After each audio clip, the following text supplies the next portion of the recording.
Bien, ahora bien, ¿cuál es la causa de este sufrimiento? Ahí pasaríamos a la segunda noble verdad. La causa de este sufrimiento viene siendo, en la primera enseñanza que dio el Buda, en el Dharmachakrapravartana Sutra, él dijo que era Krishna, ¿no? Tanja en Pali, pero estamos hablando en sánscrito porque estamos en el contexto del Mahayana, entonces es Trishna. ¿Qué es Trishna? Trishna se traduce muchas veces como ansia, a veces se traduce como deseo, o sea, es la necesidad de conseguir algo, de obtener algo, de llenarnos con algo. Ahora bien, en el mismo contexto de lo que el Mahayana llama el Hinayana, por supuesto que lo que el Mahayana llama el Hinayana no se designa a sí mismo por ese nombre, hay otra enseñanza que es la enseñanza del Pratitya Samutpada en sánscrito, que son los 12 eslabones o nidanas de originación interdependiente. Estos 12 nidanas, tenemos que el Trishna es el octavo y el primero es avidya. Por supuesto que en el fondo ninguno es primero porque cada uno conduce al otro, entonces no hay ninguno que sea primero, pero por algo dijo el Buda que el primero era avidya y que Trishna era el octavo. Bien, quiere decir que el Trishna tiene una causa que es la avidya. El Mahayana dice, cuando habla de las 4 nobles verdades, termina diciendo que la causa del sufrimiento, la segunda noble verdad, es avidya. Bueno, según la enseñanza Dzogchen, hay 3 tipos de avidya. Pero hay 2 maneras de explicar los 3 tipos de avidya que son diferentes.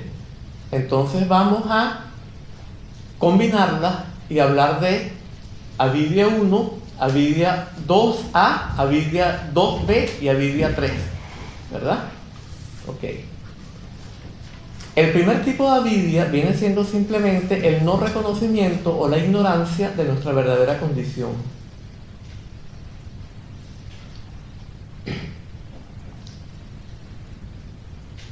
¿Qué quiere decir esto? ¿Cuál es nuestra verdadera condición? Nuestra verdadera condición es la naturaleza búdica, la condición de Buda. En el fondo, sobre todo según la enseñanza Dzogchen, todos somos el principio de la budeidad plenamente realizado.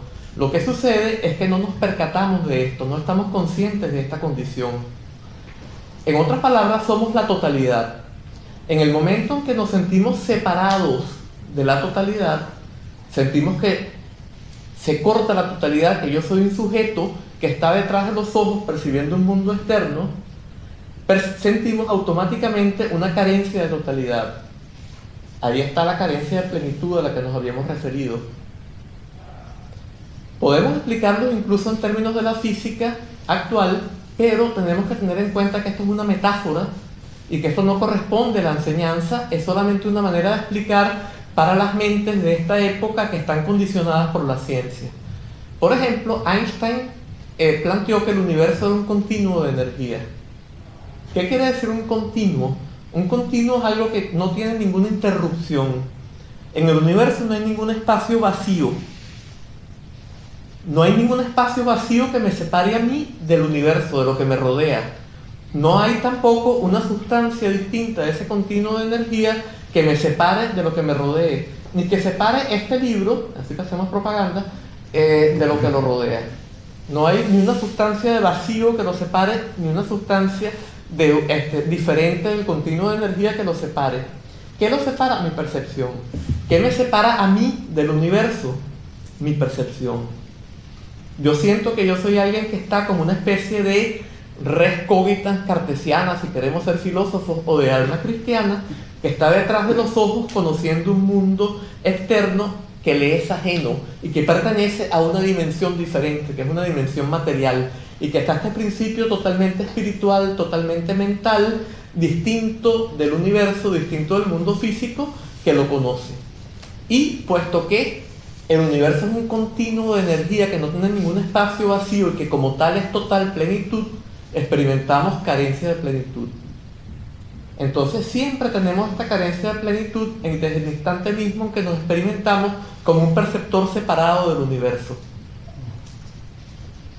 Y ahí tenemos entonces muy claramente cuál es la segunda noble verdad, es el error, una percepción errónea, una percepción equivocada. Nos sentimos que estamos cortados cuando no lo estamos, sentimos que pertenecemos a una dimensión distinta de la del mundo físico cuando no pertenecemos a otra dimensión.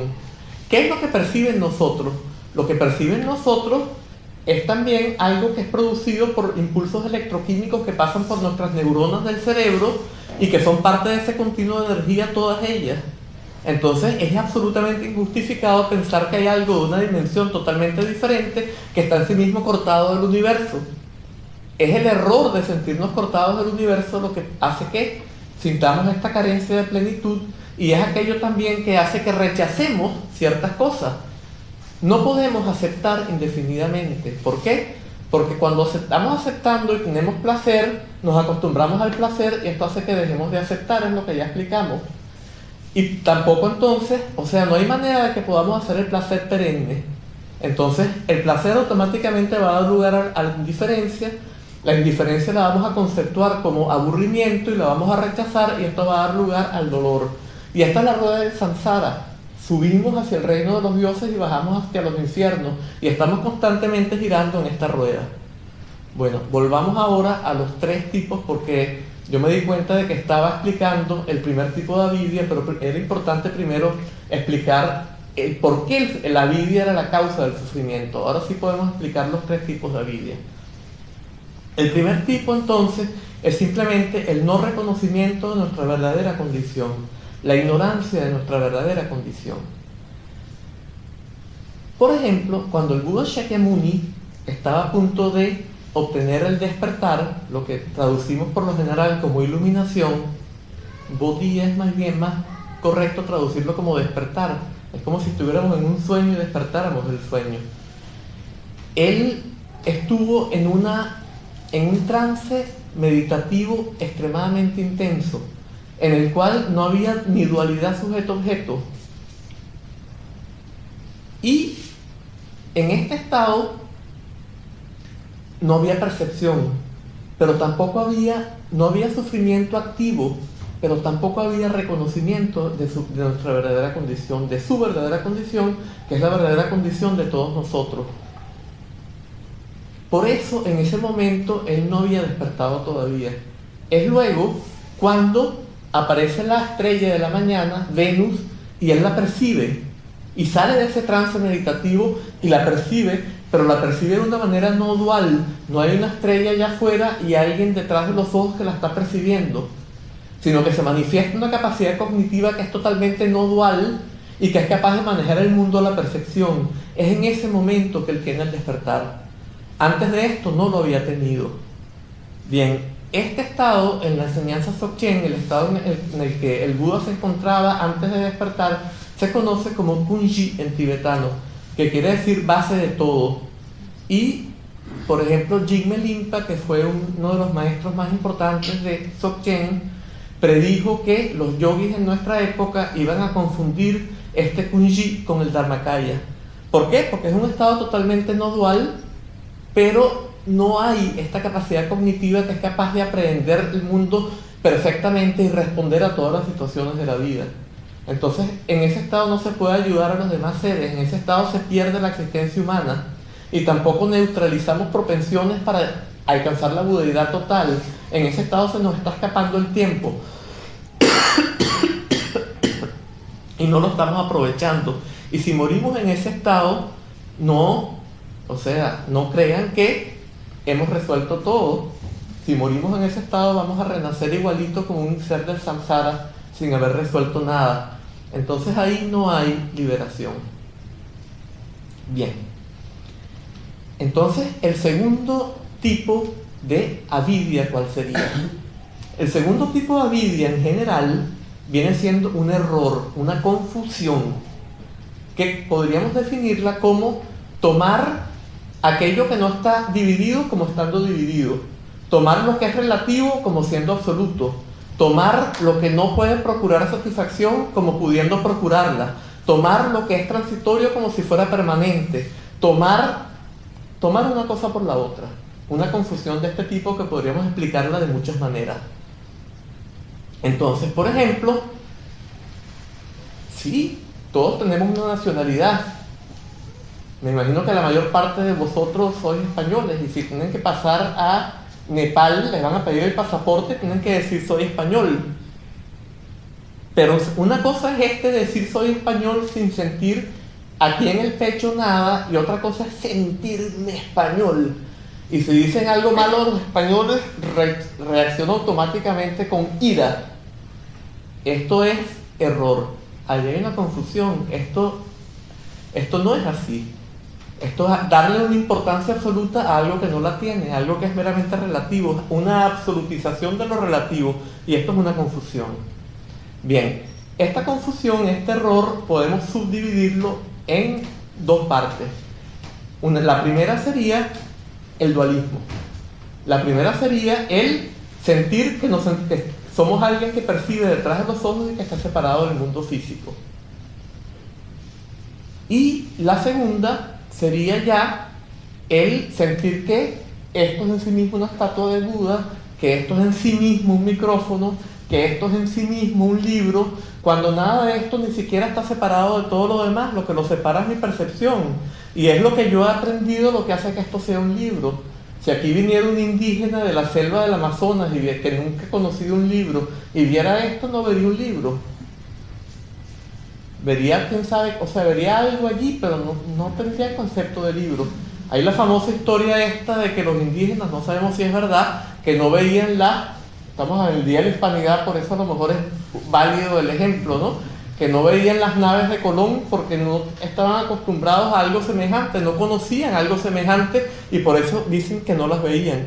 Si esto es verdad o es mentira, no lo sé, ¿no? Pero en todo caso, si no es cierto, es válido como ejemplo, ¿no? Bien, entonces, el primero sería esta dualidad, sujeto-objeto. Antes de su realización, el Buda Shakyamuni tuvo dos maestros. El segundo de ellos se llamaba Udraka Ramaputra o Udraka Ramaputro. Hay dos versiones de su nombre, ¿no? En todo caso, este maestro, él entraba en un estado meditativo en el cual iba más allá de la dualidad figura-fondo en términos de la cual nosotros percibimos habitualmente. Nosotros tenemos el tipo de mente que la psicología Gestalt y la filosofía Gestalt llaman mente figura-fondo. O sea, nosotros enfrentamos este continuo y automáticamente tenemos que tomar algo como figura y dejar lo demás como fondo. Y entonces sentimos que la figura es aquel concepto en términos del cual hemos aprendido a reconocer esa figura, y que todo lo demás es no ese ente. O sea, por ejemplo, no libro, no este libro. Tomo este libro como figura y siento que todo lo demás es otra cosa diferente, intrínsecamente separado de este libro, cuando en verdad no está intrínsecamente separado. Lo que lo ha separado es mi percepción, y la percepción del indígena a lo mejor no lo separaría, y la percepción del perro no lo separaría. Solamente es un condicionamiento cultural lo que me hace a mí percibir esto como un libro. Bien. Sin embargo, yo siento que esto es en sí mismo un libro, siento que es mío, ¿no? Y si me lo roban, sufro. Todas estas cosas son absolutamente absurdas. Bien. En todo caso, este señor iba más allá de la dualidad figura-fondo.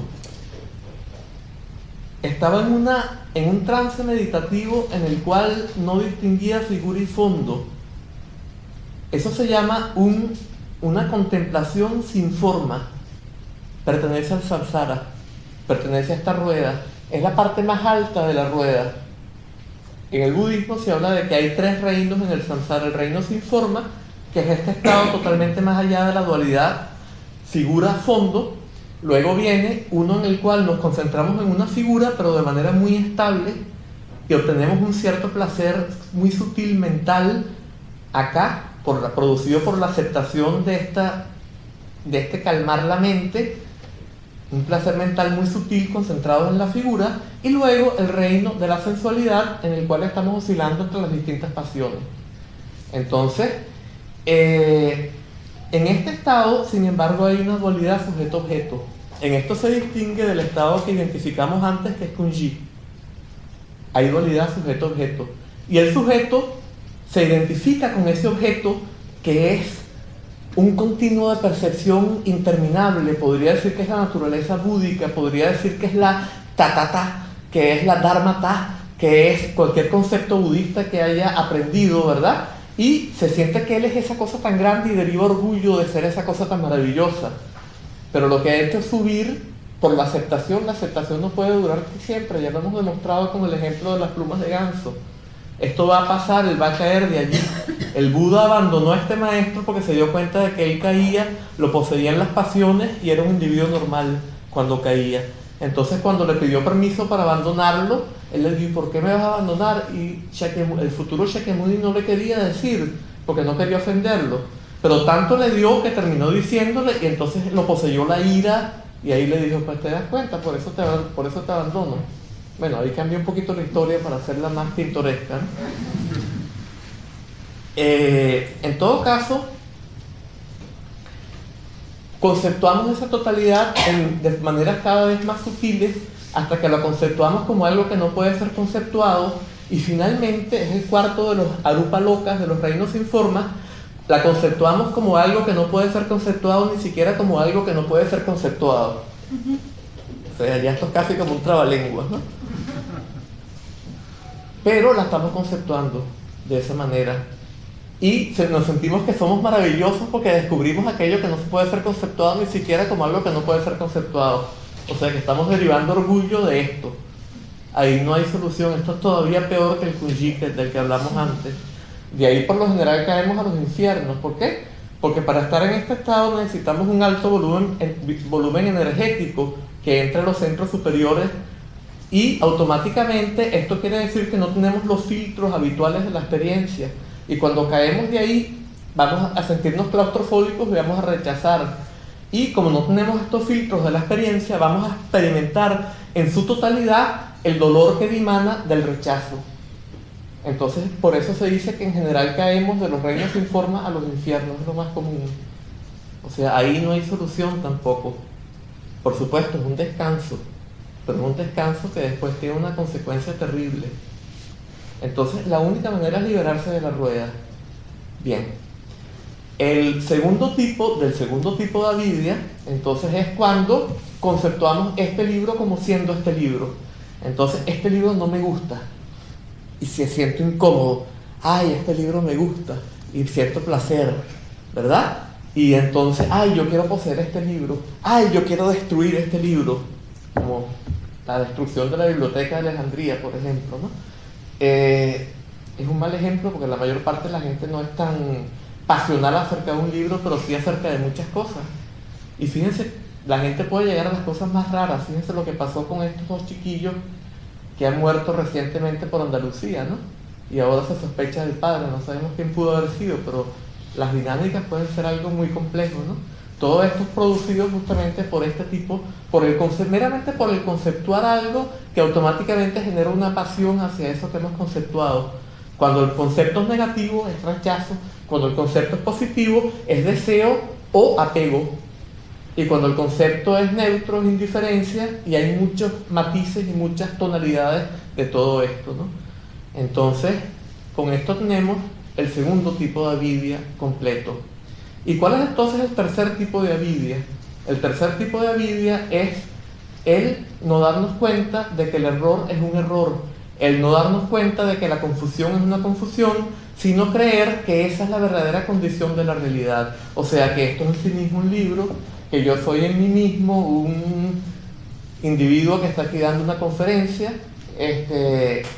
etcétera, etcétera. Esto es en sí mismo un micrófono, y entonces sentirse a lo mejor bien porque uno es capaz de explicar unas cuantas cositas, o sentirse muy mal porque uno de repente se confundió y se le fue la cuestión y dijo algo que no era, o estar angustiado por cómo lo van a percibir a uno los que están escuchando, etcétera, etcétera. O sea, siempre esto produce sufrimiento. Entonces está clarísimo cómo la avidia es la causa del sufrimiento. Y el tercer tipo de avidia entonces es la confusión acerca de la confusión. el error acerca del error, el pensar que el error es la verdadera condición de la realidad.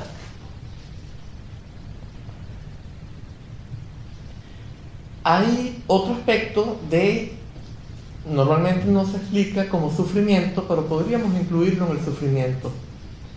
Es la imperfección que es habitual en nuestros actos. Nosotros, cuando aprendemos una nueva rutina, un nuevo oficio, o por ejemplo una danzarina aprende una nueva danza, etc., tenemos que estar conscientes de lo que estamos haciendo en cada instante, ¿verdad? Totalmente autoconscientes en cada instante y manejando lo que estamos haciendo, controlándolo, etc. Y de esta manera somos imperfectos en lo que hacemos porque estamos siempre corrigiendo lo que estamos haciendo. Solamente lo logramos hacer bien cuando lo hemos hecho tanto que ya podemos dejar que se haga solo, ¿no? Como cuando alguien aprende, por ejemplo, a conducir un vehículo y ya puede estar hablando y puede estar haciendo otra cosa y el vehículo casi como que se conduce solo. Ahí es cuando estamos haciéndolo bien. Cuando la bailarina no tiene que estar pendiente de su danza, sino que la danza se danza sola, por así decir. Pero sin embargo, siempre puede venir la mirada de un observador muy crítico, ¿no? Fíjense ustedes, por ejemplo, estas gimnastas que en las Olimpiadas no ha habido ninguna gimnasta hasta ahora que todas sus calificaciones hayan sido 10, 10, 10, 10, 10. 100, una vez 9 tanto las mejores, 9, 9, 9, 9, 8, 9, 7, 10, 9, 9, o sea, pero no 10 todas las veces, es imposible. ¿Por qué? Porque bueno, están los nervios de si va a ganarle la otra, si no le va a ganar, si le puede salir algo un poquito mal y esto hace que hay una pequeña interferencia y no resulta. Hay unos ejemplos en el budismo, pero no los voy a contar. Hay una historia de una competencia de cítara entre un deva, maestro de cítara. Un dios es alguien que ha alcanzado un estado condicionado del tope del samsara. Y el Buda, entonces van rompiendo las cuerdas y al final el Buda termina tocando sin ninguna cuerda. Hasta con una cuerda los dos tocaban igual de maravillosos, pero al final el Buda termina tocando sin ninguna cuerda. ¿Qué quiere decir esto? No que el Buda sea un mago, sino esto indica que no es condicionado, que no se depende de algo. O sea, no se depende de la cuerda, es una manera de ilustrar otra cosa. Que no se depende de algo, que no es algo condicionado. Entonces, el Buda, por ejemplo, el que ha neutralizado totalmente todas las propensiones para experimentar dualísticamente, no puede estar controlándose. Todo fluye espontáneamente a través de él de manera perfecta. Hasta en el taoísmo hay unos ejemplos. Por ejemplo, Chui, el artesano que hacía los círculos a mano mejor que con el compás, porque sus cualidades estaban integradas y por lo tanto no sufría impedimento. Este es un ejemplo también del estado de budeidad.